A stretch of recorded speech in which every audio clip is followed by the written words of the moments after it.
Thank you for choosing American Pest CEUs. Hi, I'm Sean Reeves. I'm an Associate Certified Entomologist with American Pest CEUs. I've been in the pest management industry since 1999, and I'll be your instructor for today's course. Today's course was compiled by Jack Launius, who has served in the pest management industry since 1990. In today's course, we're going to talk about New York State Department of Environmental Conservation laws. This course partially outlines DEC pesticide statutes, regulations, and policies. You should read the entire statute and familiarize yourself with the content. 325.2 Requirements for the use of pesticides. A. Pesticides must be used in such a manner and under such wind and other conditions as to prevent contamination of people, pets, fish, wildlife, crops, property, structures, lands, pasturage, or waters adjacent to the area of use. Pesticides are to be used only in accordance with the label and labeling directions, or as modified or expanded and approved by the department. C. All equipment containing pesticides and drawing water from any water source shall have an effective anti-siphon device to prevent backflow. D. During pesticide use, the certified applicator, certified technician, or commercial pesticide apprentice must have in their custody a copy of the label for each pesticide being used. The certified applicator, certified technician, or commercial pesticide apprentice must make each label available for inspection upon request of the department. 6 CRR-NY 325.2. 325.4 Cleaning and disposal of pesticide containers and disposal of unwanted or unused pesticides. A. Empty non-combustible pesticide containers must be cleansed before disposal using the three rinse technique or other methods approved by the department as defined in section 325.1 of this part, except that containers of ready-to-use pesticides that do not require dilution must be drained only for one 30-second period. B. After rinsing in accordance with these techniques described in section 325.1 of this part, empty, non-combustible containers must be disposed of as follows. Triple rinse procedure, container cleaning. Repeat the cycle 3 times. 1. Fill, add clean water to 15 to 20% of the container's volume. Secure the lid tightly. 2. Shake and roll. Shake and roll vigorously, ensuring the liquid reaches all internal surfaces. 3. Drain. Pour the rinsed solution into the sprayer. Allow to drain completely for at least 30 seconds. 4. Empty. Ensure the container is fully drained before starting the next rinse cycle. 1. Non-returnable containers may be disposed of on the property of the applicator in such a manner as to prevent contamination or in a sanitary landfill operating in accordance with the department regulations. And 2. Returnable containers must be tightly closed to prevent leakage, the exterior must be cleaned, and the containers returned to the supplier. C. Empty combustible containers of pesticides shall be disposed of as follows. 1. In a sanitary landfill, operating in accordance with department regulations. 2. In a high-temperature incinerator approved for such use by the department. Or 3. Accept containers of volatile, hormone-type herbicides at the site of application if such containers are so destroyed by the end of the day on which they are emptied. Burning shall be done in accordance with the public health and environmental conservation laws and the rules and regulations existing thereunder. Empty containers of volatile, hormone-type pesticides shall be disposed of either in a sanitary landfill operating in accordance with department regulations, or on the property of the applicator in such manner as to prevent contamination. 1. Unwanted or unusable pesticides in total quantities per calendar year of 10 pounds or less of dry material active ingredient, or 5 gallons or less of total liquid may be disposed of by burial with at least 18 inches of compacted cover in a manner and at a location such that ground or surface water will not be contaminated, except that no more than 1 kilogram, approximately 2.2 pounds or 1 quart, total quantity per calendar year of pesticides listed as acute hazardous waste may be buried, and no pesticide waste shall be buried if the label prohibits such burial. 2. Unwanted or unusable pesticides in total quantities per calendar year greater than 10 pounds active ingredient of dry material, or 5 gallons of total liquid, or greater than 1 kilogram, approximately 2.2 pounds or 1 quart, of pesticides, and any quantity of waste pesticide whose label prohibits burial shall be disposed of by returning to the supplier or disposal at a hazardous waste facility approved for this use by the Department and the United States Environmental Protection Agency, or for an out-of-state facility by U.S. EPA and the appropriate state agency, or by consignment to a pesticide cleanup day. 325.5 Reuse of pesticide containers. 325.5 Reuse of pesticide containers. A. No pesticide container shall be sold or used for any purpose which involves the risk of exposure to humans or animals, including but not limited to the storage of human or animal food or water, nor shall such containers be used for the storage of cooking utensils, dishes, or clothing. B. No pesticide containers shall be sold or used for any other purpose unless such purpose has been approved by the Commissioner in writing and the containers have been properly decontaminated. 325.6 Protection of individuals using pesticides under the direct supervision of a certified pesticide applicator. 325.6 Protections of individuals using pesticides under the direct supervision of a certified pesticide applicator. A. Prior to any pesticide application, the certified pesticide applicator must provide safety training to individuals using pesticides under the certified pesticide applicator's direct supervision. The training shall include, but is not limited to, the following topics: site-typical detailed guidance for pesticide use, use of personal protective equipment, including selection of appropriate respirators and restricted entry intervals. B. Certified pesticide applicators must provide relevant safety information, restricted entry intervals, and personal protective equipment and other safety equipment beyond normal work attire, as specified by the pesticide label, to individuals using pesticides under the certified pesticide applicator's direct supervision. However, if the certified pesticide applicator is not the owner or manager of a registered pesticide business, the owner or manager of the business, agency, or facility must provide such information and equipment. 6 CRR-NY 325.6. 325.7 Pesticide Applicator Certification and Direct Supervision Requirements. 325.7 Pesticide Applicator Certification and Direct Supervision Requirements.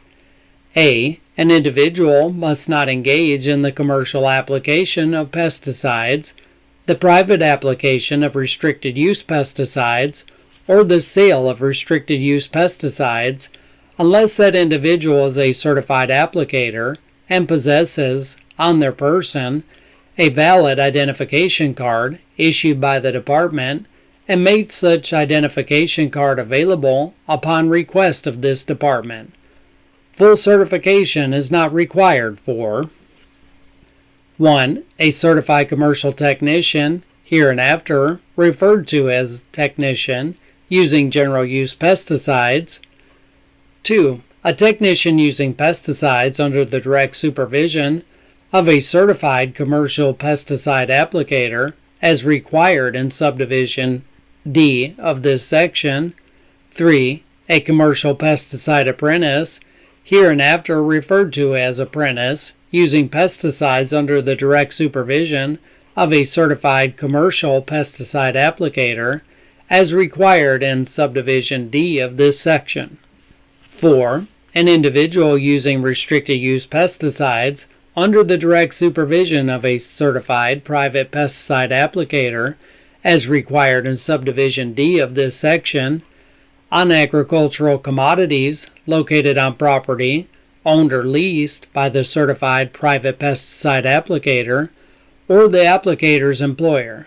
5. An individual using antimicrobial agents, except where such pesticides have been classified as restricted use pesticides or are used in the pulp and paper process or cooling towers. 6. An individual using aquatic pesticides purchased through a purchase permit in a body of water measuring 1 acre or less in size, which lies exclusively on their property and has little or no outflow to any surface waters.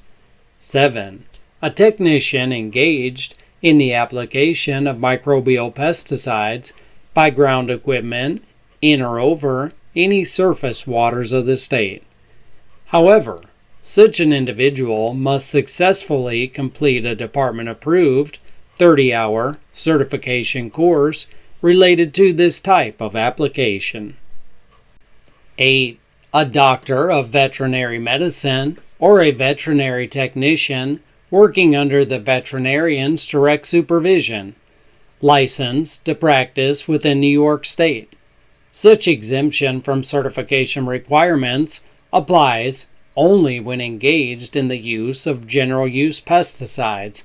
1. On animals that are in the veterinarian's care within the veterinary facility. 2. On inanimate objects, surfaces, and areas within their veterinary establishments. 9. An individual engaged in the residential application of pesticides. 10. Any person applying 100% corn oil to bird eggs as any part of wildlife control. B. No certified commercial pesticide applicator or technician shall engage in the application of pesticides for which certification is required in other than the category or subcategory specified on their certification identification card. C. No certified private pesticide applicator shall 1. Engage in the application of restricted pesticides in other than the category specified on the certified private pesticide applicator certification or special permit, or 2. Commercially apply pesticides. D. Direct supervision of individuals under the instruction and control of a certified applicator. 1. On-site direct supervision is required when technicians 1. Engage in the subsurface around application of termiticides, the surface application of termiticides to exposed soil in basements and crawl spaces, and the placement of termiticide in voids of masonry foundations. 2. Apply fumigants, except when using fumigants classified as general use that are applied to in-place utility poles. 3. Apply pesticides with the label requiring on-site supervision. 4. Apply aquatic pesticides to any surface waters of the state conservation law, except on-site supervision is not required for permitted applications of microbial pesticides to control aquatic pests. 2. With regard to an individual under the instruction and control of a certified private pesticide applicator or an apprentice. 1. On-site direct supervision is required when an apprentice does any of the following. A. Applies federally restricted use pesticides. B. Applies aquatic pesticides to any surface waters of the state, except on-site supervision is not required when individuals apply aquatic pesticides under the authority of a special purchase permit or apply aquatic pesticides to temporary pools of water which have no outlets.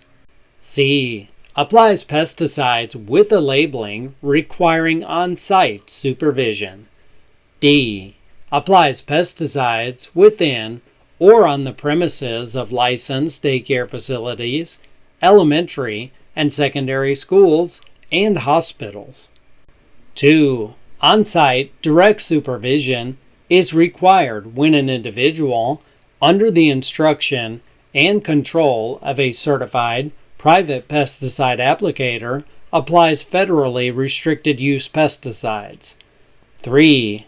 Apprentices shall not apply fumigants except when using fumigants classified as general use that are applied to in-place utility poles, engage in the subsurface ground application of termiticides, the surface application of termiticides to exposed soil in basements and crawl spaces, or the placement of termiticides in voids of masonry foundations, or apply pesticides by aircraft, and 4. Individuals under the supervision of certified private pesticide applicators shall not apply fumigants except when using fumigants classified as general use that are applied to in-place utility poles.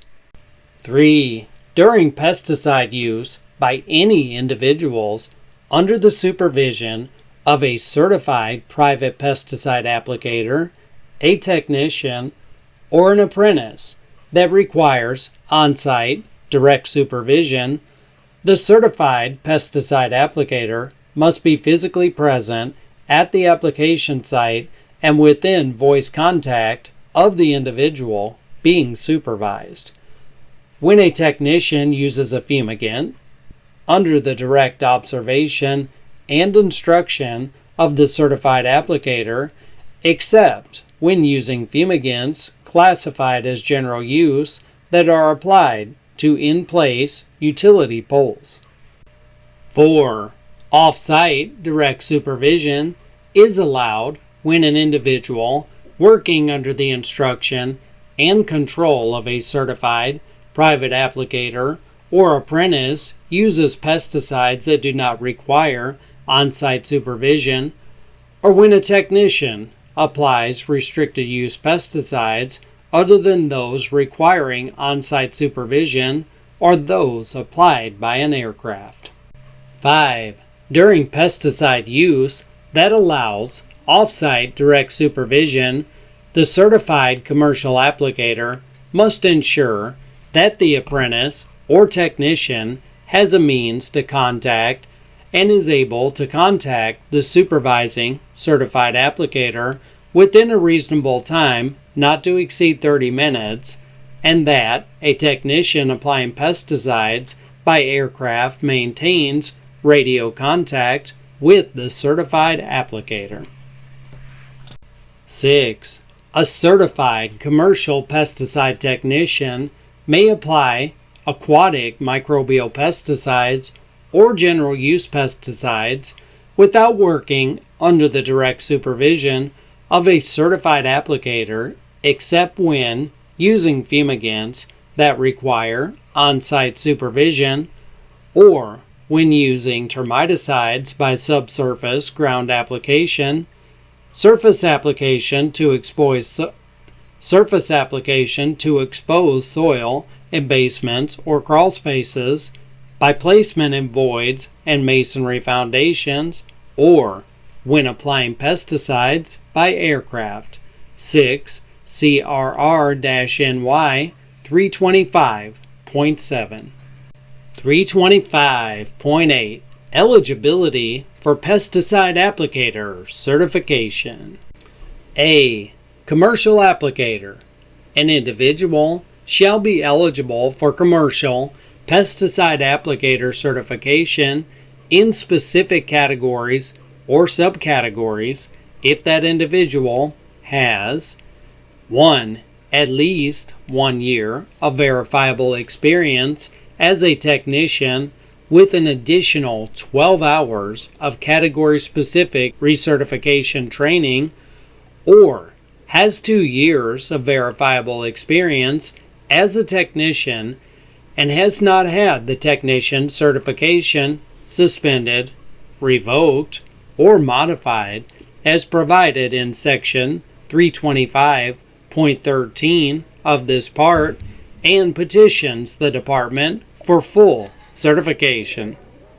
2. At least 3 years of verifiable full-time experience within the last 5 years as an apprentice working in the category or categories of commercial pesticide application, as listed in Section 325.16 of this part, in which the individual is seeking certification and has passed the core and appropriate category examinations.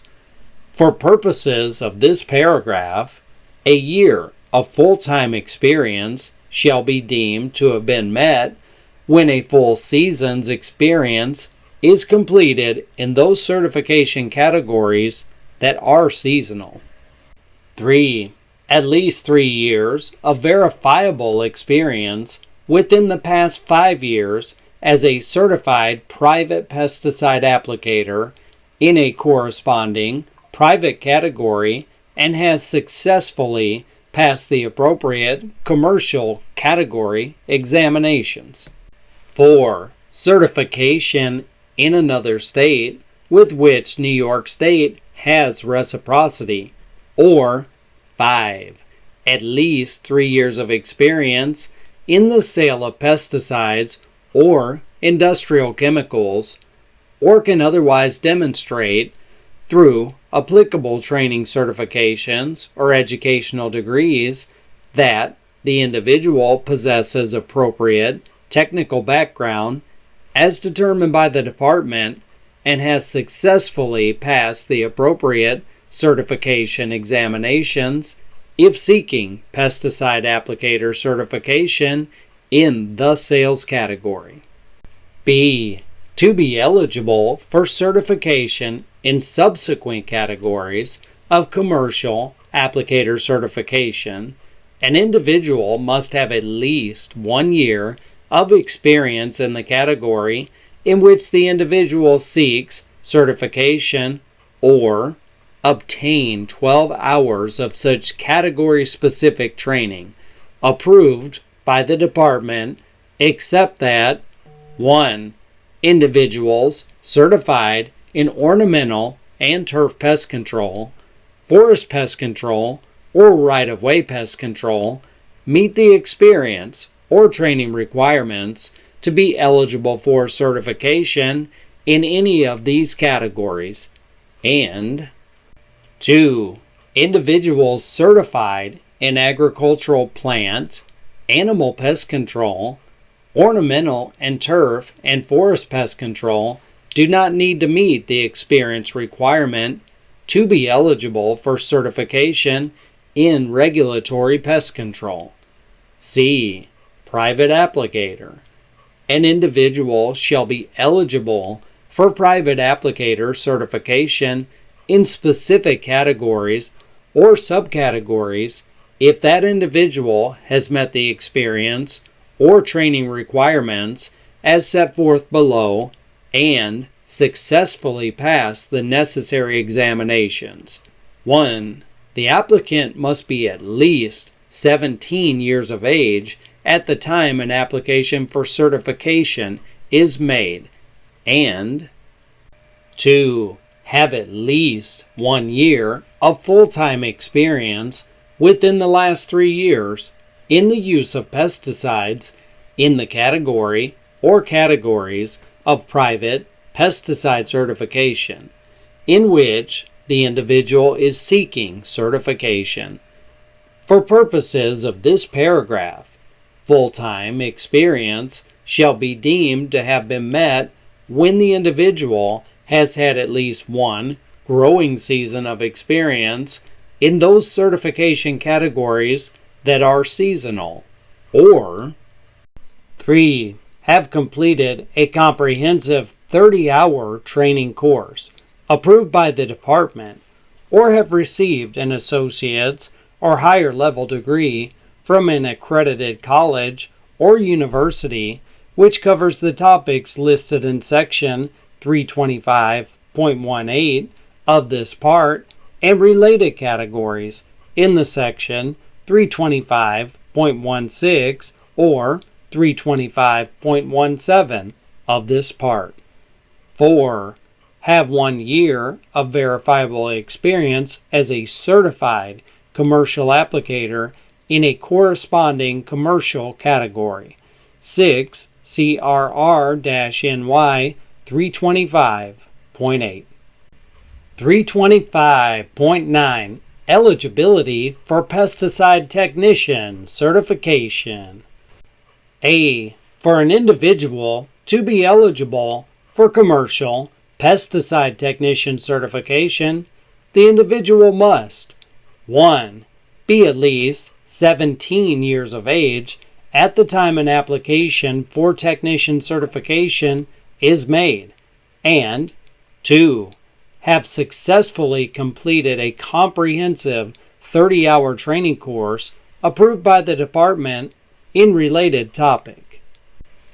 Alternatively, have received a bachelorate or associate degree from an accredited college or university which covers the topics and have passed the core and appropriate category examinations, or 3. Have 2 years of verifiable experience as an apprentice and have passed the core and appropriate category examinations.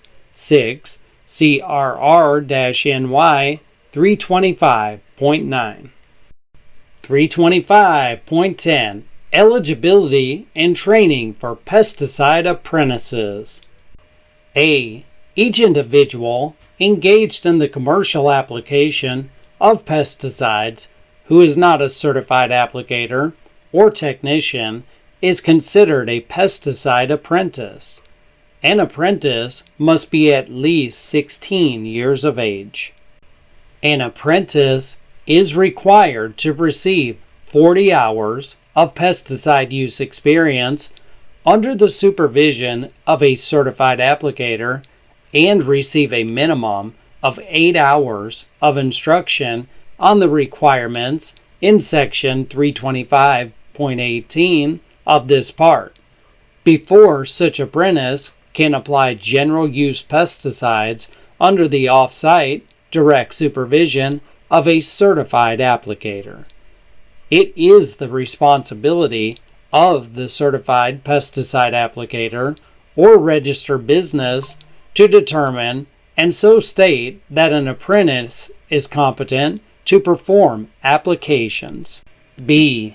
For specific applications that are infrequent and narrow in scope, and where there is little risk associated with the application, a certified commercial pesticide applicator may request, and the department may approve on a case-by-case basis, amended training requirements for such special circumstances. C.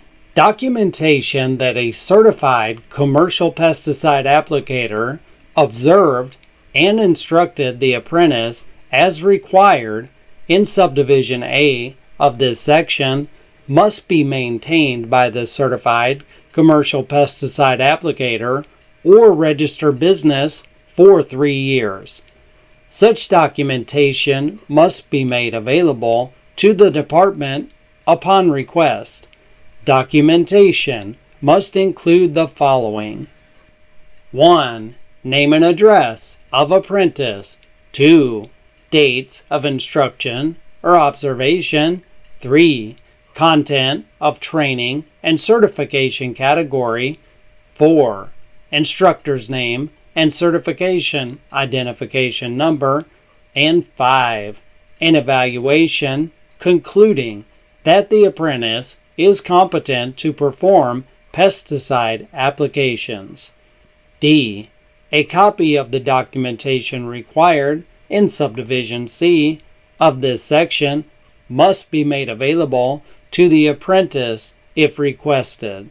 6 CRR-NY 325.10. 325.11. Examination requirements for pesticide applicators and technicians. 325.11. Examination requirements for pesticide applicators and technicians. A. The department must conduct proctored examinations to verify competence in the categories or subcategories for which certification is sought.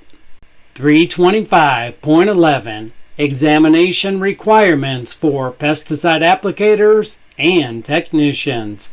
B. Application for examinations must be made on a form supplied by the department, which shall be filed at the appropriate office of the department prior to the announced closing date for examination applications as determined by the department. C. To become certified, an applicant shall be required to pass 2 separate written examinations, a core examination, and a category or subcategory examination, which must be specific to the commercial or private category or subcategory in which the applicant has applied to be certified, except an applicant requesting certification through reciprocity shall not be required to take these examinations. D. An applicant who applies to be certified in more than one category or subcategory must pass all appropriate category or subcategory examinations. E.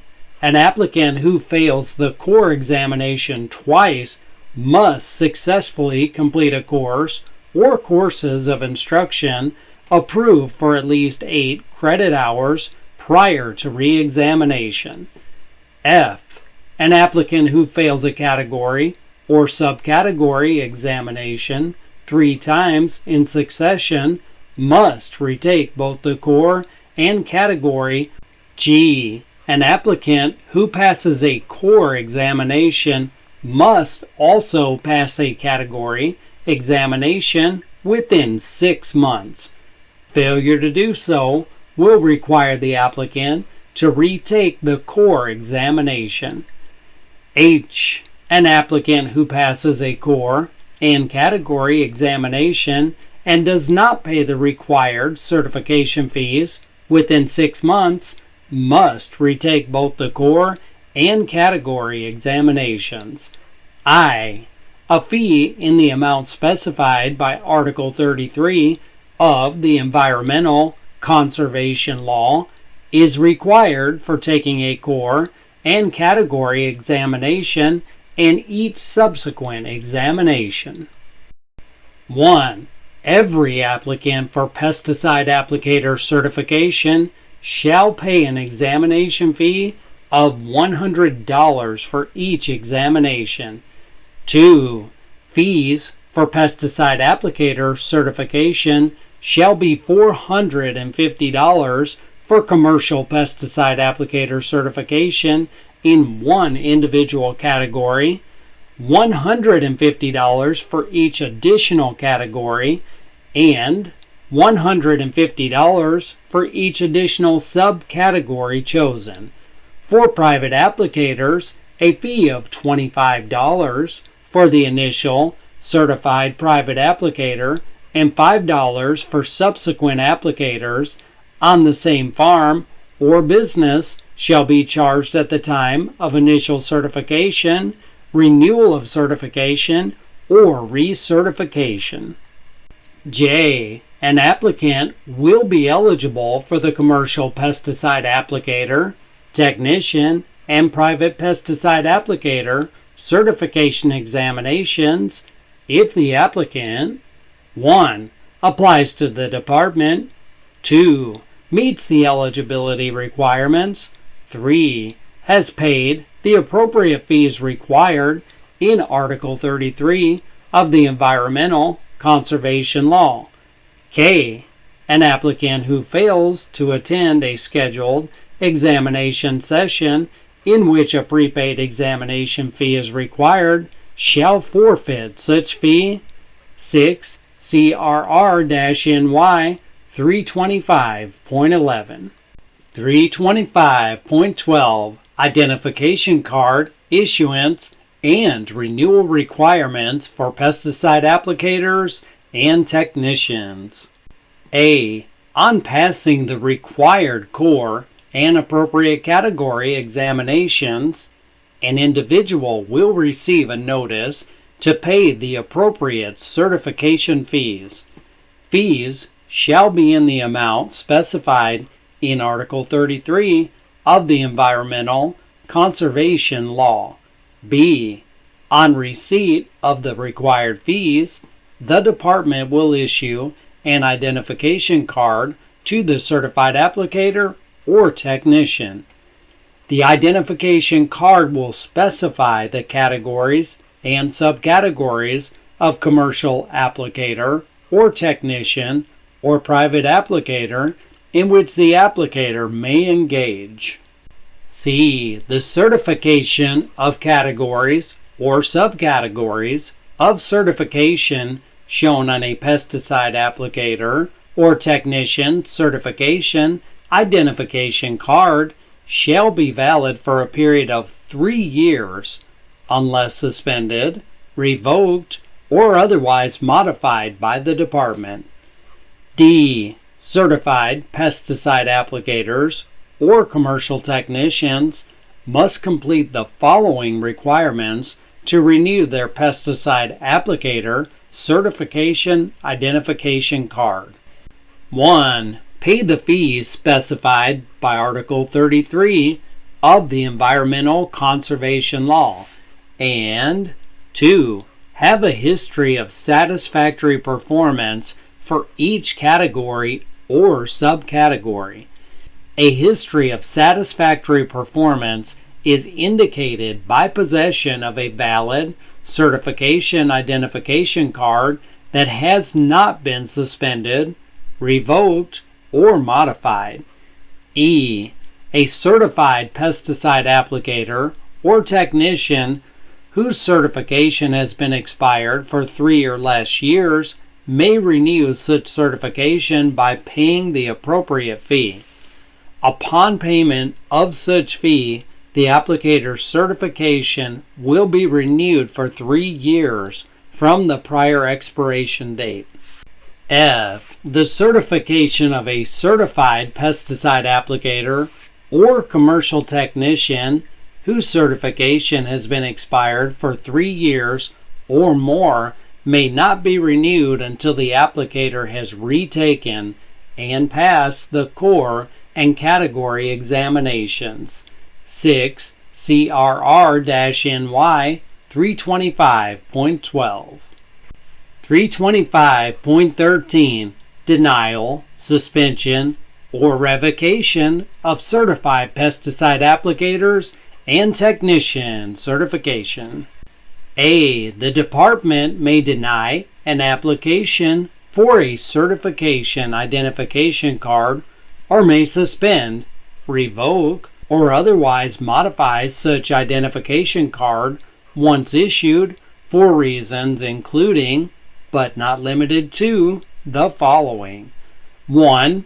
Any statement in the application or upon which the identification card was issued is or was false or misleading. 2. The applicant or certified pesticide applicator has been convicted of a felony. 3. The applicant or certified pesticide applicator applied or used any pesticide contrary to the registered label, labeling usage, or usages that have been approved, modified, or expanded and approved by the department. 4. The applicant or certified pesticide applicator has been found to have engaged in fraudulent business practices in the application of pesticides. 5. The applicant or certified pesticide applicator has failed to comply with any provision of Article 33, Title 3 of Article 15 of the Environmental Conservation Law or rules and regulations of the department made pursuant thereto. 6. The applicant or certified pesticide applicator has failed to demonstrate sufficient knowledge and experience concerning the proper use and application of pesticides.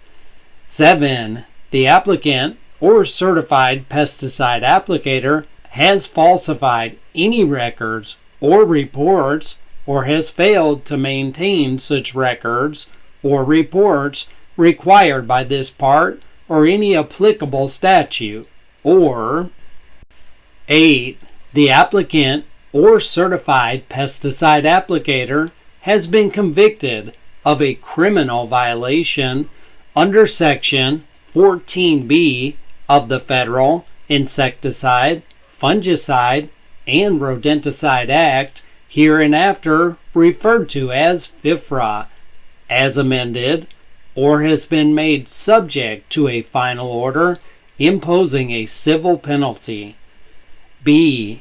An applicant or certified pesticide applicator must be given the opportunity of a hearing upon at least 20 days advance notice, prior to such any proposed denial, suspension, revocation, or material modification. 6. CRR-NY 325.13. 325.19. Standards for Commercial Pesticide Applicator Certification. A. Individuals seeking commercial pesticide applicator certification must demonstrate competency in the categories and subcategories of commercial pesticide applicator certification according to standards prescribed by the department. 325.19. Standards for Commercial Pesticide Applicator Certification.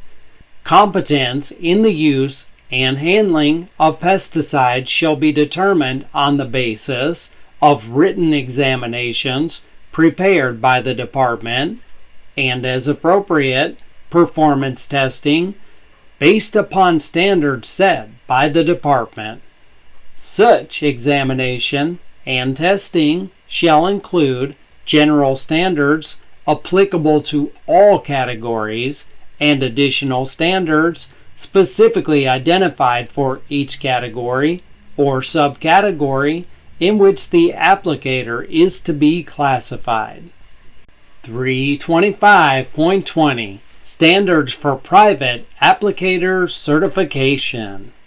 A. As a minimum requirement for certification, a private applicator must demonstrate a practical knowledge of pest problems and integrated pest management practices associated with agricultural operations according to standards prescribed by the department. 325.20. Standards for Private Applicator Certification. Competence in the use and handling of pesticides shall be determined on the basis of written examinations prepared by the department and, as appropriate, performance testing based upon standards set by the department. Such examinations and testing shall include general standards applicable to all categories and additional standards specifically identified for each category or subcategory in which the applicator is to be classified. 6 CRR-NY 325.20. 325.25 Records and Reports. All businesses required to register pursuant to Section 325.23 of this part shall keep true and accurate records in a manner specified by the Department, showing the kind and quantity of each pesticide used, dosage rates, methods of application, target organisms, and the use, date, and place of application for each pesticide used.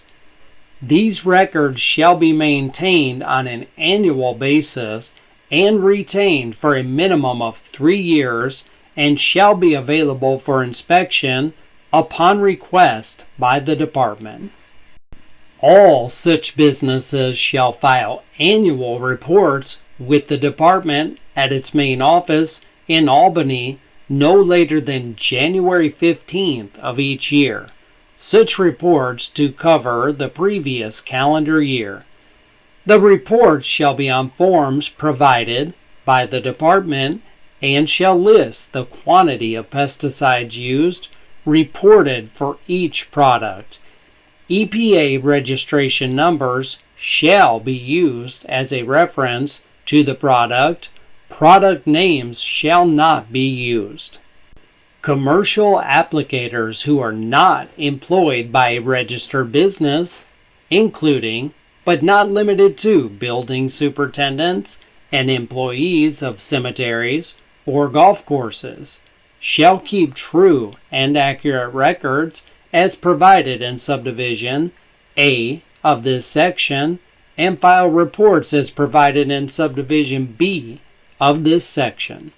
Records and Reports. The private applicator shall maintain a record on forms to be provided by the Department of the restricted use pesticides purchased, the crop treated by such, their method of application, and the date of their application or applications. This information shall be maintained on an annual basis and retained for a minimum of 3 years and shall be available for inspection upon request by the Department. 6 CRR-NY 325.25. Identification of commercial pesticide applicators and application equipment or vehicles transporting commercial pesticide applicator equipment. 325.26. Identification of commercial pesticide applicators and application equipment or vehicles transporting commercial pesticide applicator equipment. Each certified commercial applicator shall be provided by the Department with a set of 2 numbered stickers for each piece of commercial application equipment. These stickers shall be prominently displayed on opposite sides of each piece of such equipment or on opposite sides of each vehicle used in transporting such equipment, except, however, small pieces of handheld or portable equipment such as 2 1/2 gallon sprayers or backpack mist blowers do not require such stickers, and non-commercial type vehicles transporting small quantities of pesticides or portable pesticides equipment are not required to display the stickers if such display will change the rating of the vehicle and thereby limit its access to certain transportation routes normally used. Each certified commercial applicator shall be provided by the Department with suitable means of personal identification. 6 CRR-NY NY 325.26. 325.27 Equipment Inspection. The Commissioner may provide for the inspection of any equipment, device, or apparatus used for the commercial application of pesticides and may require repairs or other changes before approval is given for further use of such equipment. 6 CRR-NY 325.27. Policy Pesticide Storage. This policy provides accepted standards and practices for storage of pesticides to minimize the associated risk to human health and the environment. These guidelines are not intended to be utilized for enforcement purposes. Regulations are being developed, which will then serve as the basis for enforcement actions. 329.8. 4. Responsibility. The Department's Division of Solid and Hazardous Materials, Bureau of Pesticides Management, is responsible for interpreting, implementing, maintaining, and updating this policy. Pesticide Storage Guidelines for Registered Pesticide Businesses. The purpose of these guidelines is to recommend standards for pesticide storage by registered pesticide businesses. Registered pesticide businesses that store pesticides present potential human health and environmental hazards. Precautions should be taken in constructing, operating, and maintaining these facilities to minimize the risk associated with pesticide storage. 1. Facility Structural Recommendations. Pesticide storage areas should be structurally separated from office and residential spaces, livestock quarters, water supply sources and food, feed, or seed storage areas. Pesticide storage areas should have separate entries if possible. The National Fire Protection Association, NFPA, has standards which provide useful references for the storage of pesticides. NFPA-30 lists the flammable and combustible liquids code, and NFPA-434 lists the storage of pesticides code. The pesticide storage area of a building should have security and access control provisions, including a locked door, windows which prohibit access, and a perimeter fence with locked gate. The floor of the pesticide storage area should be free of cracks and composed of an impermeable surface material. All joints should be sealed. The building should have a containment system, either a bermed floor, which will contain at least 25% of the total stored liquid volume, or a sloped floor with sump containment which can hold the same volume. The building should have a ventilation system sufficient to prevent accumulation of vapors. Building temperatures should be kept under 95 degrees Fahrenheit and above pesticide freezing points. All electrical fixtures and appliances should be non-sparking units approved for use in facilities storing flammable and combustible liquids. 2. Pesticide Bulk Storage Area. If pesticides are stored in mini bulk, 55 to 1,000 gallons, or portable storage units, the following additional precautions should be followed. 1. All such tanks should have inlet and outlet locks which remain locked when not in use. 2. The tanks should be stored on a bermed, impermeable pad or floor, which is capable of containing at least 100% of the total tank volume. If the tank is not protected from precipitation or surface run-on, a greater containment capacity is recommended. A greater containment capacity is recommended. Pesticide bulk storage. 3. Areas where tanks are stored should be fenced or walled in. 4. Areas should be locked when not in use. 5. Tanks should be routinely inspected and tested to ensure that system is functioning properly. 3. Storage of pesticide products. Pesticides should be segregated by hazard class and pesticidal function. Incompatible materials should be physically separated from each other. Flammable and combustible liquids should not be stored with other pesticides. Herbicides should be separated from insecticides and fungicides. Storage of pesticide products.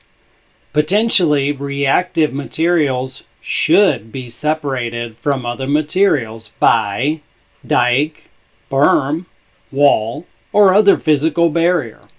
If pesticides need to be transferred to other containers because of deterioration, the new container should be clean and must be labeled with the new contents label information as required by Section 33-13011 of the ECL. However, these new containers may no longer be offered for sale. Pesticides should be stored on impermeable shelves, racks, or pallets, maintaining adequate aisle space for easy access, particularly in the case of an emergency. Pesticide containers should be arranged so that labels, including all warning statements, are clearly visible from the aisles. NFPA-30 requirements are for proper aisle spacing and pile volumes depending on the type of combustible, flammable, or ignitable material being stored. Pesticide containers should be kept tightly sealed when in storage and should be inspected periodically for signs of leakage, severe rusting, or other defects. If pesticides need to be transferred to other containers because of deterioration, the new container should be clean and should be clearly labeled with the new contents label information. 4. Safety and emergency procedures. Personal protective equipment such as respirators, gloves, aprons, and boots should be available and stored near, but outside of, the pesticide storage area. An emergency eye wash and shower facility should be immediately accessible from the pesticide storage area. Routine wash-up facilities should be provided near the storage area, particularly if pesticide mixing is done in the area. Spill kits and fire extinguishers appropriate for all stored pesticides should be readily available within the storage area. All staff working in or having access to the storage area should receive training in safe pesticide handling, spill prevention and response, containment and cleanup, and selection, use, and maintenance of personal protective equipment at least to OSHA standards. The manager of the pesticide storage area should provide personal protective equipment, emergency response information, written standards for pesticide segregation pertinent to that facility, and postings and warnings in compliance with OSHA, Hazard Communication, and NYS Worker Right to Know. The owner, operator, or manager of a storage facility should notify the local fire department annually of the types and quantities of pesticides stored in compliance with NYS Department of State hazardous materials requirements. This notification should note any typical seasonal variation in types or quantities of material stored. The local fire department should be invited to visit the facility to familiarize them with the layout and material stored. The owner, operator, or manager of the facility should prepare an emergency response plan with which all employees or persons having access to the pesticide storage area are familiar. The local fire department, rescue squad, and local hospital should also be given copies of this plan. In addition, the owner, operator, or manager should at all times maintain a current inventory of the pesticides in storage and keep a copy of that inventory at a location separate from and accessible in the event of an emergency involving the pesticide storage area. Here's an example of a facility map. We're going to credit the National Pesticide Applicator Certification Core Manual for this. Take a quick moment to look at the key and understand the layout of a facility's map.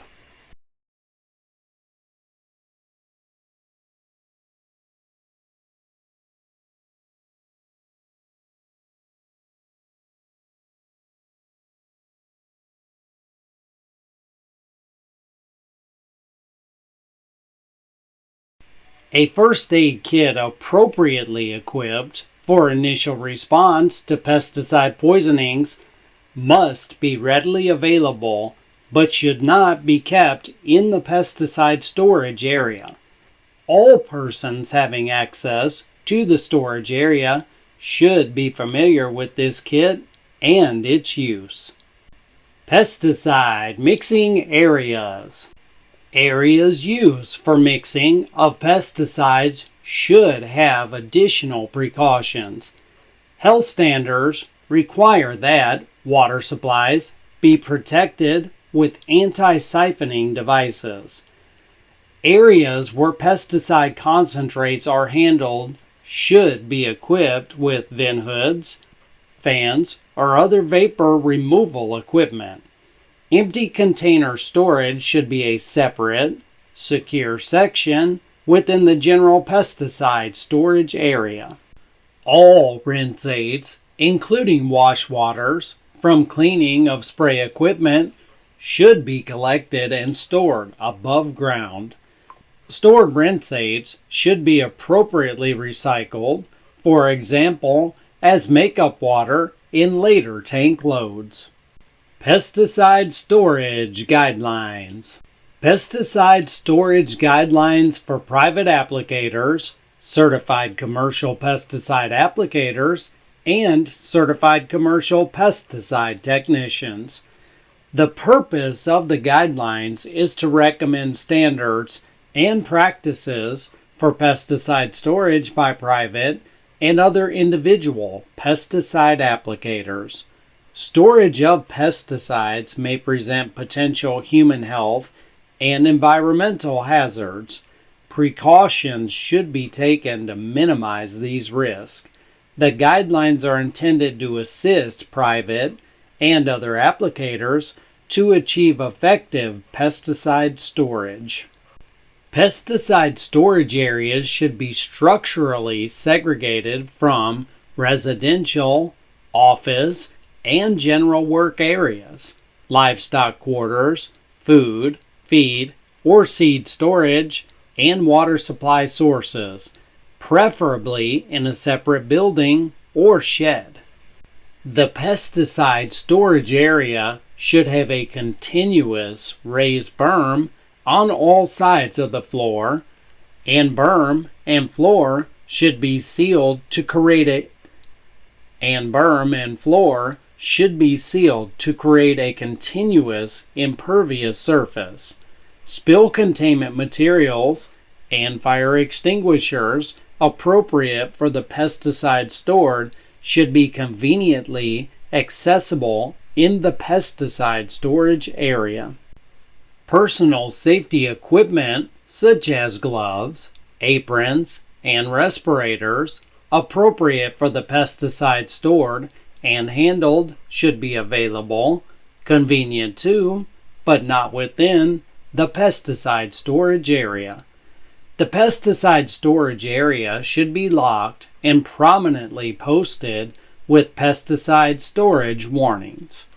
The local fire department should be notified annually of the types and quantities of pesticide stored in the pesticide storage area.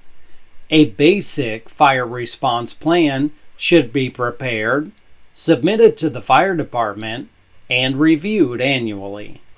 The Fire and Spill Emergency Pre-Plan, available from CropLife America, is a recognized model. Pesticides should be segregated by function and hazard. If pesticides need to be transferred to other containers because of deterioration, the new container should be clean and must be labeled with the new contents label information.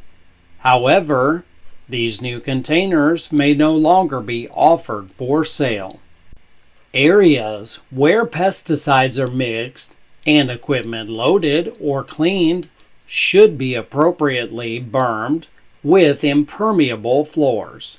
The rinsate should be contained and reused for future mixing with the same concentrates. Indoor areas where concentrates are used should have adequate vapor venting. Where pesticides are stored in bulk containers, storage areas should have impermeable floors and berms. The tanks should have locked inlet and outlet controls. If possible, areas where tanks are kept should be secured by fences or indoor locked facilities. A containment system to collect precipitation, surface run-on, or spills is recommended with at least 25% of the stored capacity of the storage system. A water supply for emergency wash or eye wash and for routine wash-up should be located conveniently to the pesticide storage area. A quantity of water sufficient for an initial emergency wash within or immediately adjoining the pesticide storage area is recommended. A first aid kit appropriately equipped for initial response to pesticide poisoning should be readily available, but not within the pesticide storage area. Backflow prevention.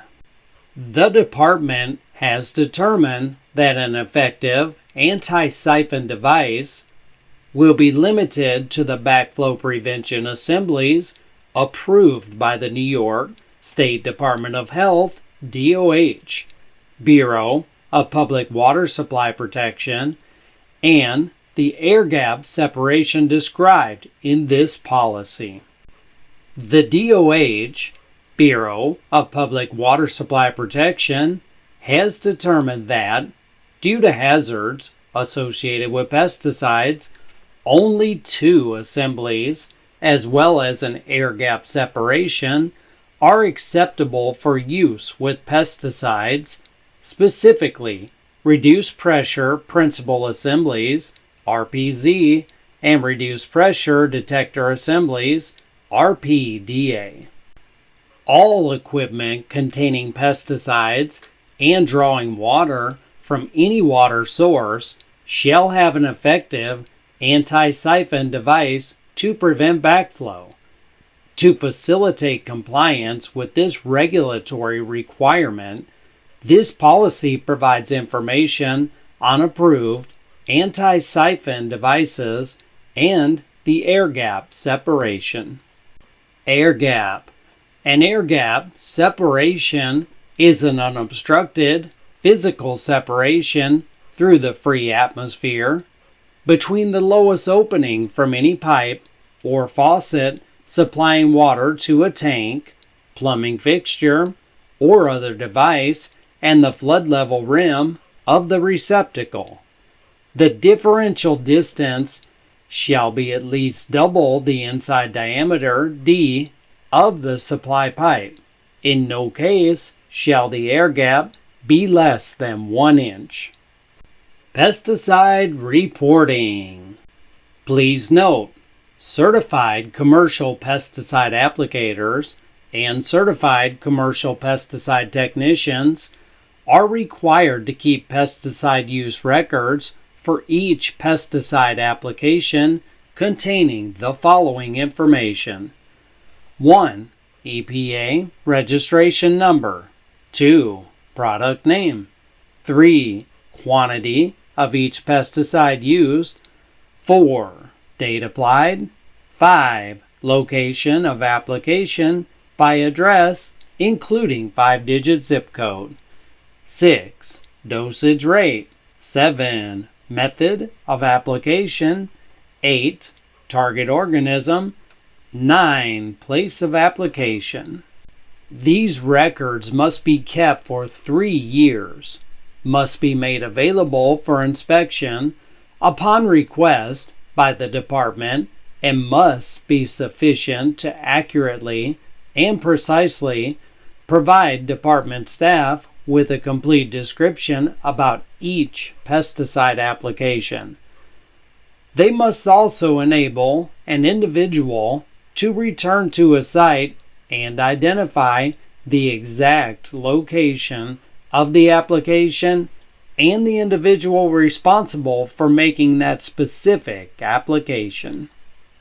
If a certified commercial pesticide applicator or certified commercial pesticide technician purchases and applies general use pesticides on property owned or rented by the applicator or technician, excluding any establishment selling or processing food, and excluding any residential structure other than the specific dwelling unit in which the applicator or technician resides, those applications are not to be reported on the commercial applicator and technician pesticide use annual report, Form 44-15-26. Commercial pesticide applicator purchases and applies restricted use pesticides on such property. Those applications must be recorded and reported on the commercial applicator and technician pesticide use annual report, Form 44-15-26. The only exception for reporting these types of applications, restricted use pesticides on property owned or rented by the certified commercial pesticide applicator, is if the certified commercial pesticide applicator is also certified as a private applicator and holds dual certifications in the appropriate commodities/categories for both commercial and private certification. This is an example of an applicator technician pesticide annual report. We'll give you a few moments to review this.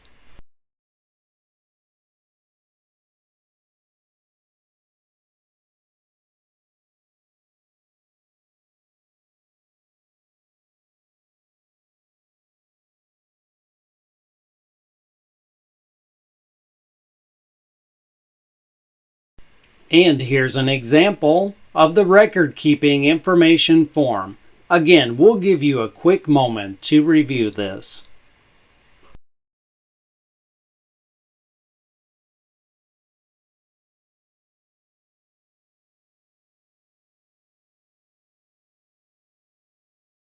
We're going to give you one final sample of the instructions for applicator technician Pesticide Annual Report.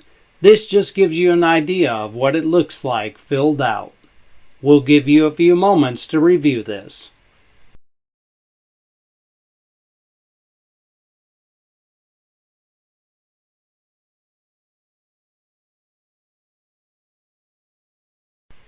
Note: all applications of pesticides made by certified commercial pesticide applicators or certified commercial pesticide technicians as donated services on the properties of churches, schools, neighborhood landscapes, clubs, etc.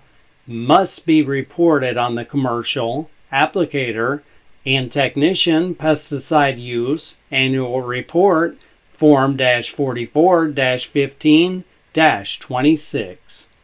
A registered pesticide business/agency or a non-registered business making pesticide applications and having an employee/employer relationship with one or more certified commercial pesticide applicators and/or certified commercial pesticide technicians may submit Commercial Applicator and Technician Pesticide Use Annual Report Form 44-15-26 and a list of commercial applicators and technicians Form 45-15-26A on behalf of their employees.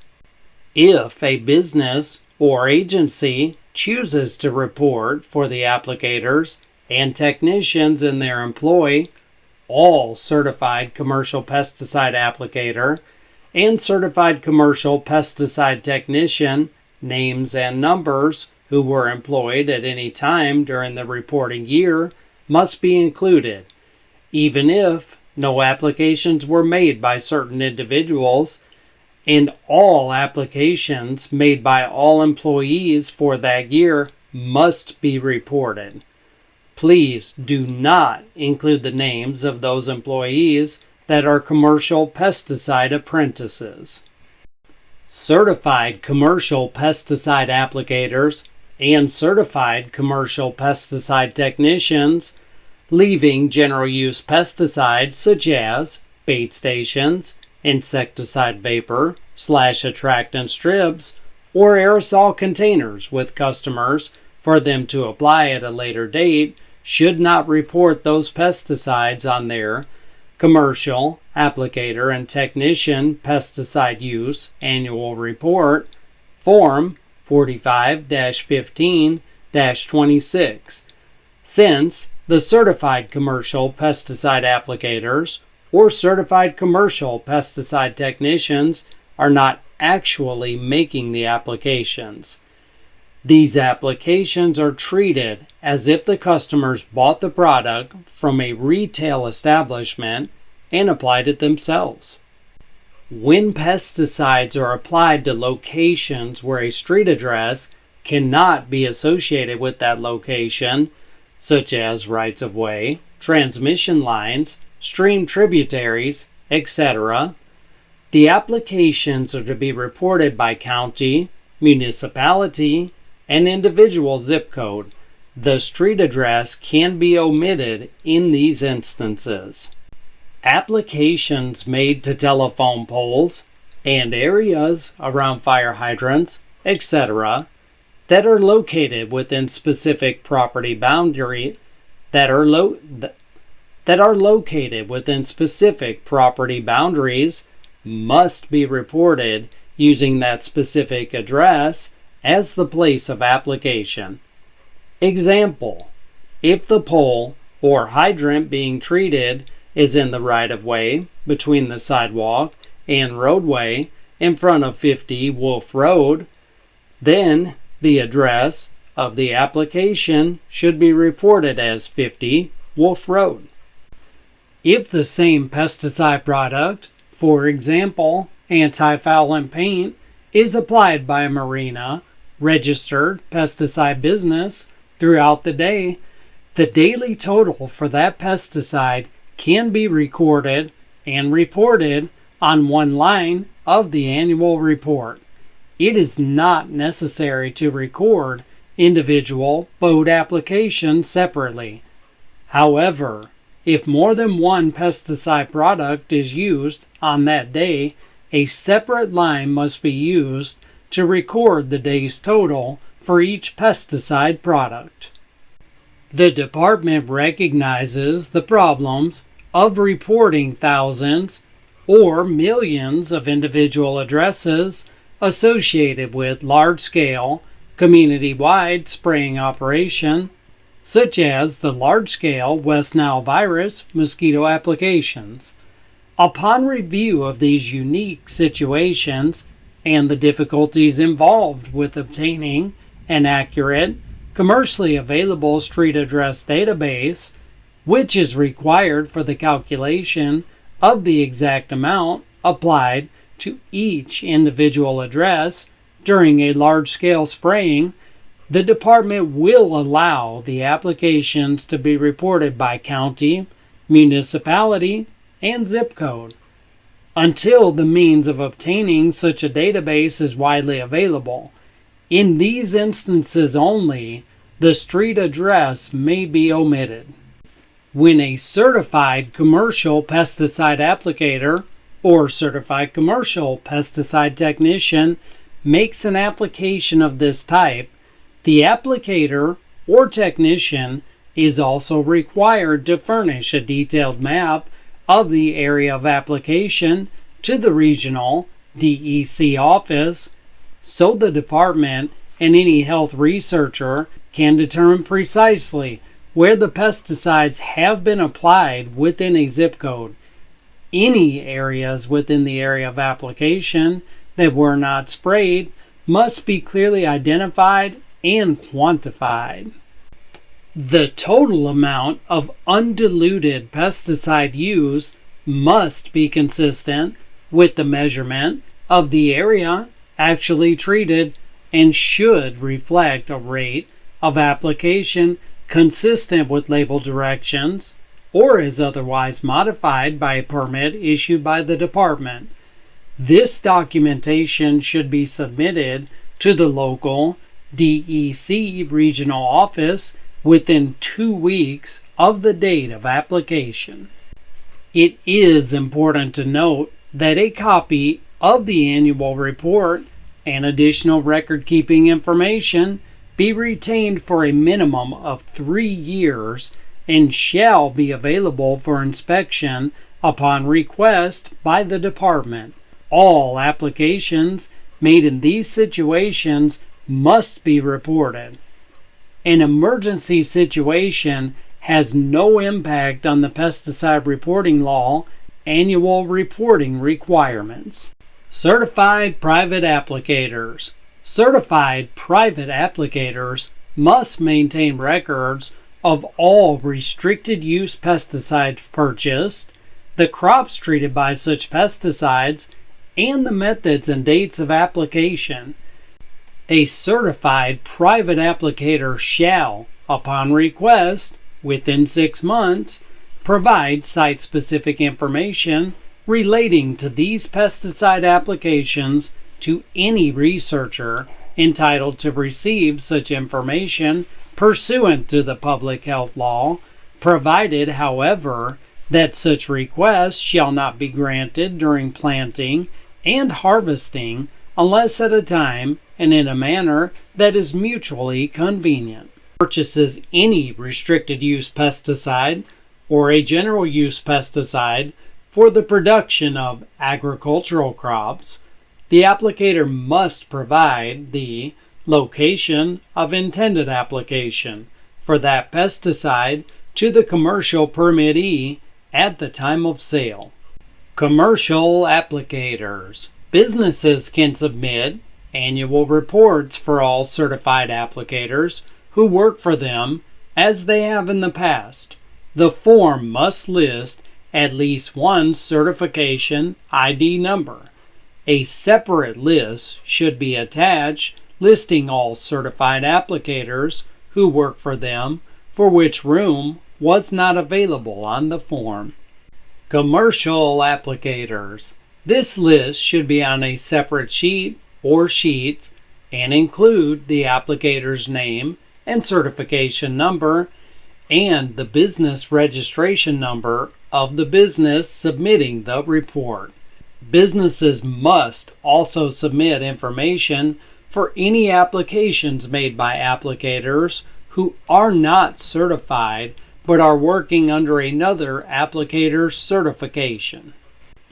Unless their employer submits a report on their behalf, every commercial applicator must complete and submit an annual report. If an applicator does not do any applications during 1997, he or she must still submit an annual report by completing all information in the headings at the top of the page and then writing across column 1 through column 9 areas, "No activity this year," or "No pesticide applications made during 1997. The applicator must record the registered pesticide product name, not the active ingredient. The quantity used is the amount of the undiluted product used from the container with the EPA registration number on it. When reporting the quantity of undiluted pesticides, extend 4 places to the right of the decimal point if necessary. Any figures that extend beyond 4 places to the right of the decimal point are to be rounded off to the nearest 10,000th, i.e. 0.0001. There may be some products that do not list a measurement or weight on the label. In these instances, the applicator will have to contact the manufacturer to determine this information. In the case of pre-mixed, ready-to-use pesticides, the amount of undiluted pesticide applied is the amount of the pre-mixed product used. For instance, if 50 pounds of a ready-to-use granular herbicide with fertilizer are applied at a site, the quantity of pesticide used would be 50 pounds. This would be true with any ready-to-use product. The fact that this material may have contained only 10% or 70% active ingredient has no bearing on the recording of quantity used, nor does the fact that the product may contain multiple active ingredients. Use of an aerosol product would require an applicator to estimate how much aerosol was used at a particular site. That amount would be recorded. A total release aerosol would be recorded as the total volume of the container used, whereas controlled release products would require an estimation of how much of the contents were released. Locations without a street address, such as rights-of-way, transmission lines, etc., are to be reported by the county, municipality, and zip code. The confidentiality of submitted information remains a prominent concern. Section 33-1203 of the ECL states, in pertinent part, the Commissioner shall not provide the name, address, or any other information which would otherwise identify a commercial or private applicator or any person who sells or offers for sale restricted use or general use pesticides to a private applicator or any person who received the services of a commercial applicator. In accordance with the Freedom of Information Law, proprietary information contained within such record, including price charged per product, shall not be disclosed. The provisions of this paragraph shall not apply to the provision of pesticide data to the Commissioner of Health, the Health Research Science Board, and researchers pursuant to Title 1B of Article 24 of the public health law. The commercial applicator's annual report form is to be in the format we have provided. However, if an applicator wants to be able to use one form for both reporting and daily record-keeping requirements, it is acceptable to add additional columns to the right-hand side of the annual report form, i.e., target organism, method of application, dosage rate, etc., as long as the applicator does not alter the order of the original 9 columns on the form. Another option would be to add the additional columns for information on the reverse side of the form. Enforcement objectives. Enforcement, as one phase of the regulatory process, occurs when the improper use of pesticide occurs. Enforcement of the pesticide law is necessary for the protection of public health and the environment, and is also necessary for legal and economic reasons. Equitable enforcement of the pesticide law promotes the interest of fairness in our society and deters violations of law. Enforcement objectives. In keeping with these principles, the primary pesticide enforcement policy objectives of the DEC are: 1. Demand strict compliance, 2. Establish an enforcement presence, and 3. Be consistent in imposing sanctions for noncompliance. Objective 1. DEC shall demand and, whenever necessary, compel through the enforcement process strict compliance with all applicable requirements mandated by law. One measure of the success of DEC's pesticide program is its effectiveness in ensuring that pesticides are properly used. DEC thereby seeks to prevent injury to public health, property, wildlife, and the environment resulting from improper pesticide use. To effectuate these goals, a regulatory scheme has been established to promote compliance with pesticide law.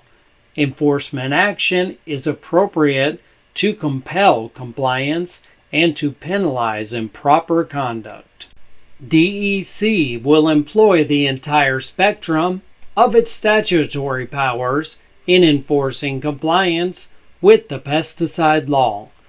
When exercising its enforcement powers, DEC will consider the imposition of penalties, revocations, or suspensions of certification, registration or permits, criminal prosecutions, and other appropriate action to obtain expeditious compliance and to make compliance more attractive and less expensive than noncompliance.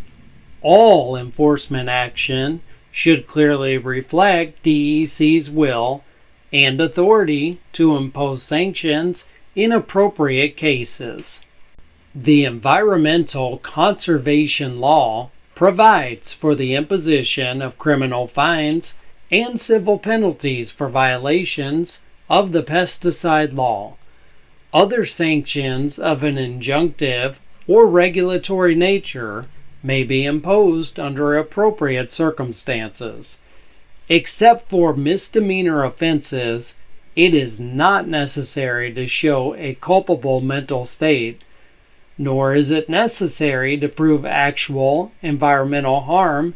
DEC will endeavor consistently to obtain the greatest environmental benefit from the expenditure of its finite resources and gauge its use of enforcement powers accordingly, consistent with the Department's civil penalty policy and Order on Consent enforcement policy guideline documents.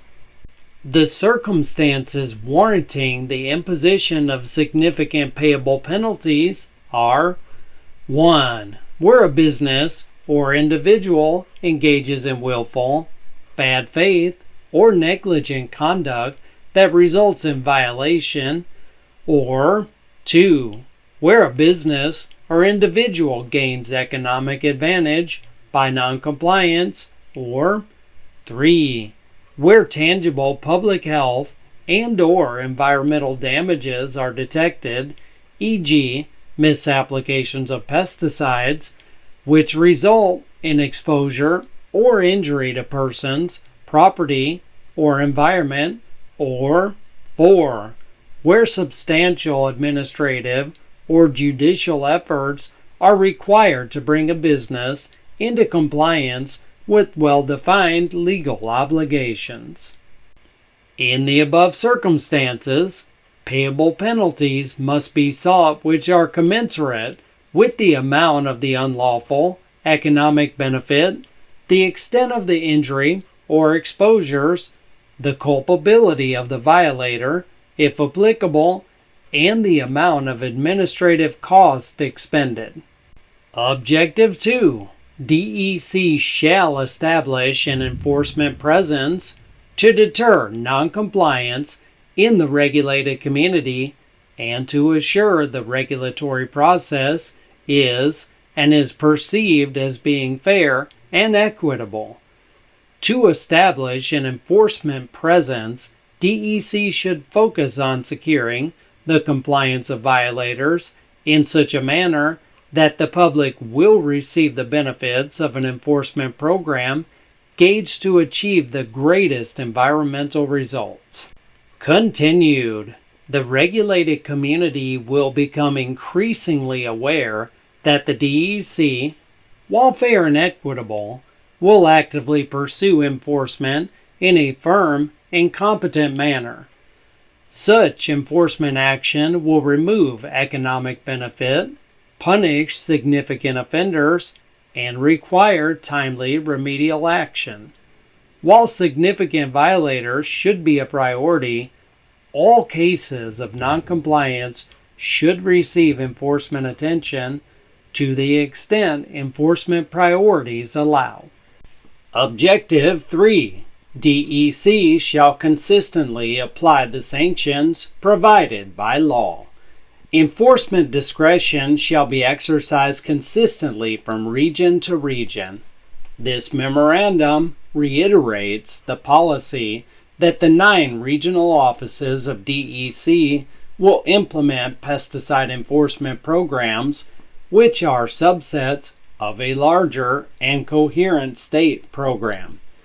Timely and appropriate minimum enforcement responses have been and will continue to be developed by DEC to ensure that New York's pesticide enforcement program is applied uniformly throughout the state. Uniformity as to minimum enforcement responses is necessary to ensure that all violators of the pesticide law are treated fairly. Further, the establishment of minimum uniform enforcement responses will allow DEC personnel to deal swiftly and efficiently with most types of pesticide violations. Enforcement priorities. When a pesticide violation has been identified, it is crucial to the integrity of the pesticide enforcement program that the violation be resolved quickly and adequately. The greater the risk to public health and the environment presented by an alleged violation, the higher the priority for response. Violations of an emergency nature should be given the highest priority and addressed immediately. Following is a categorization of violations and potential violations for the purpose of establishing priorities for investigation, follow-up, and prosecution. The 3-tier system establishes priorities with priority rankings of violations within each tier. Highest priority violations, Tier 1. 1. Violations that are of an emergency nature. 2. Unlawful pesticide use that may result in short or long-term human or animal injury. 3. Unlawful pesticide use that results or may result in the exposure of individuals contrary to product label instructions. 4. Unlawful pesticide use which results in significant or potentially significant environmental harm. 5. Registration violations for products which have never been registered in the state and which violations have multi-regional or statewide impact. High priority violations, Tier 2. 1. Unlawful pesticide use which results in property damage. 2. Violations involving the illegal sale, offer for sale, purchase or possession of restricted use pesticides. 3. Violations regarding pesticide label notification or commercial lawn care application visual markers. 4. Violations regarding restricted use pesticide registration. 5. Violations of certification or business registration requirements. 6. Record-keeping violations. No record-keeping system. 7. Commercial lawn care application violations. And 8. Tier 3 violations where responsible parties received warnings or were subject to prior enforcement or multiple incidents involving a similar violation. Secondary priority violations, Tier 3. 1. Record-keeping violations. 2. Use contrary to product label instructions of general use pesticides which does not involve property damage. 3. Sale of unregistered general use pesticide products. 4. All other violations. Organization. Effective pesticide enforcement depends on the efficiency of DEC personnel in discharging their responsibilities. DEC personnel involved in a pesticide enforcement action must be aware of the scope of their responsibilities. Communication and cooperation among personnel involved in a pesticide enforcement action is crucial to the integrity and success of the enforcement program. DEC personnel involved in the pesticide enforcement program include Director, Division of Hazardous Substances Regulation, DHSR. Chief, Bureau of Pesticides Regulation. Chief, Bureau of Technical Support. Regional Director, Regional Engineer. Regional Hazardous Substances Engineer, RHSE. Pesticide Control Specialist 2, Pesticide Control Specialist 1. Director, Division of Law Enforcement, DLE. Chief, Environmental Conservation Officer and Bureau of Environmental Conservation Investigations Captain. Director, Division of Environmental Enforcement, DEE. Regional Attorney, Pesticide Compliance Council, Division of Environmental Enforcement. Penalty Schedule, Violations, and Cost. Product Registration, Product Sale, and Commercial Permit Offenses. We're going to show a chart here. On the left, you're going to see the violation type. On the right, you're going to see the minimum penalty level. Violation type: distribution, sale, offering for sale, possession, use, within or between 2 points within New York State of unregistered or misbranded restricted use pesticide. Minimum penalty level: minimum $2,000 per incident or an amount calculated on a per container charge as follows, whichever is greater. Minimum penalty level, less than 1 gallon container or less than 4 pounds container, $50 per container. Minimum penalty level, 1 gallon or more, but less than 55 gallons container or 5 pounds or more container, $150 per container. Minimum penalty level, 55 gallons or more container, but less than 250 gallons container, $500 per container. Minimum penalty level, 250 gallons or more container, $1,000 per container. On this chart, our violation type is going to be distribution, sale, offering for sale, use, transport or delivery for transport within or between 2 points within New York State of unregistered or misbranded general use pesticide. The minimum penalty levels are minimum $1,000 per incident, or an amount as calculated on a per container charge as follows, whichever is greater. Less than 1 gallon container or less than 5 pounds container, $25 per container. 1 gallon or more, but less than 55 gallons container or 5 pounds or more container, $50 per container. 55 gallons or more container, but less than 150 gallons per container, $75 per container. And 250 gallons or more container, $500 per container. Let's look at some more violation types and minimum penalty levels.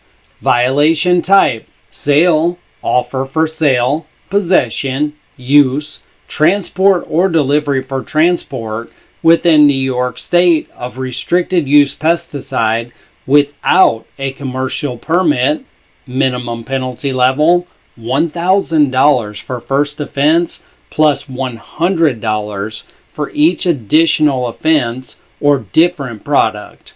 Another violation could be commercial permit record keeping. The minimum penalty level on this is $250 per violation. A third type of violation on our chart could be failure to file commercial permit annual report. The minimum penalty level for this is $1,000 per report. And finally, our final violation type could be failure of commercial permitted to employ commercial applicator. The minimum penalty level on this would be $1,000 per year per site. In our next chart of violations, we're going to have business, applicator, and use offense. Let's start with the violation type: failure to obtain business or agency registration. The minimum penalty level for this is $1,000 for first offense plus $100 for each additional offense or different product. Another violation type on our chart is failure to obtain applicator certification or to comply with applicator supervision where required. The minimum penalty level for this is $1,000 per year or portion thereof per person. Another violation type would be sale of a restricted use pesticide to a person not certified. The minimum penalty level on this would be $1,000 per incident. Our fourth violation type on the chart is going to be possession of a restricted use pesticide by a person not certified nor acting as the agent of a certified applicator. The minimum penalty level on this is $1,000 per incident. Our fifth violation type on this chart is going to be failure to provide notification. The minimum penalty level on this is going to be $1,000 per violation. And our final violation type on this chart is going to be violation of commercial lawn care, contract requirements, or visual notification marker requirements. The minimum penalty level for this is $1,000 per violation of requirement or condition. Let's look at another violation type and minimum penalty levels for it. This violation type is going to be pesticide misuse, including unlawful application, storage, or disposal of pesticide. The minimum penalty level for this is no known property damage or environmental damage or exposure, $1,000. The minimum penalty level if there is property damage or environmental damage or unknown exposure, $2,000. Now the minimum penalty level for this if there's known human or animal exposure is $3,500. And the minimum penalty level for this violation if there is human injury is going to be $5,000. Let's take a look at one final chart of violation types and minimum penalty levels. We have a violation type of violation of seizure, stop use, or quarantine order. This carries a minimum penalty level of $3,000 per incident. Second on our chart, we have failure to obtain aquatic permit.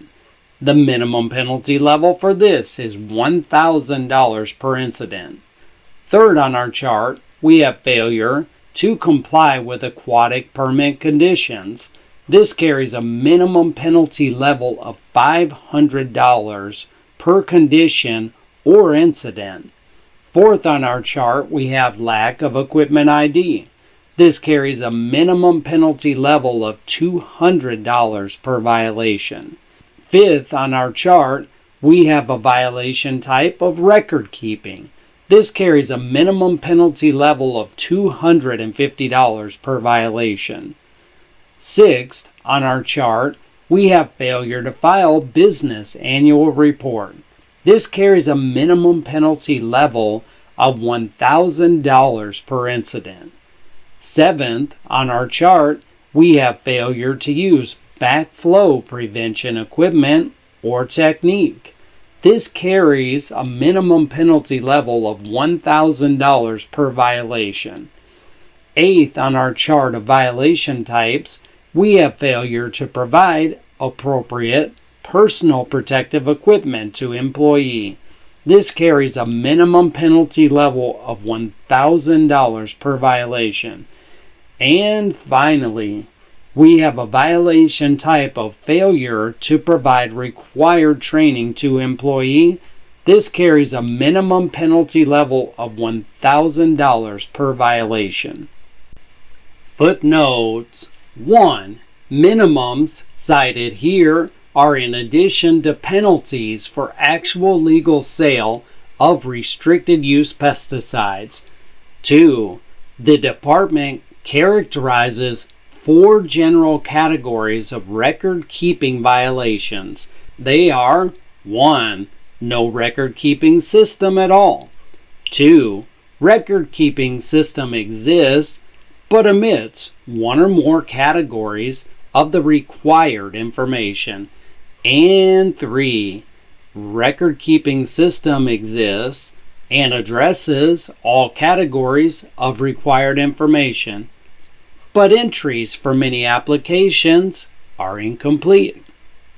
4. Record-keeping system exists and addresses all categories of required information, but entries for a few applications are incomplete. This would be a minor violation under the penalty schedule. The penalty amounts in the penalty schedule are for failure to enter specific items to an existing reporting or log system. Where a respondent fails entirely to maintain required records, higher penalties should be sought. A minimal enforcement response may be appropriate in cases of minor record-keeping violations. Misuse means any use of a pesticide contrary to law or regulation, or contrary to label instructions or permit or order. Contamination is defined as the presence of a pesticide or pesticides in or on areas other than the target area, in quantities which are or may be injurious to man or the environment. The terms misuse and contamination are independent of each other. Based upon the particular facts of a case, misuse may occur absent contamination. On the other hand, in most cases, contamination will occur as a result of misuse. Pesticide misuse resulting in property damage or environmental damage or unknown exposure means any misuse resulting in any damage to real or personal property or the environment, or misuse where no known human exposure has been documented. Pesticide misuse resulting in human injury or resulting in human or animal exposure contrary to the label means any misuse where human injury or human exposure or arsenal exposure has been documented, or where it is reasonable to believe such exposure has occurred or might occur. Congratulations, you have completed the course. Please proceed to the exam to receive your credit.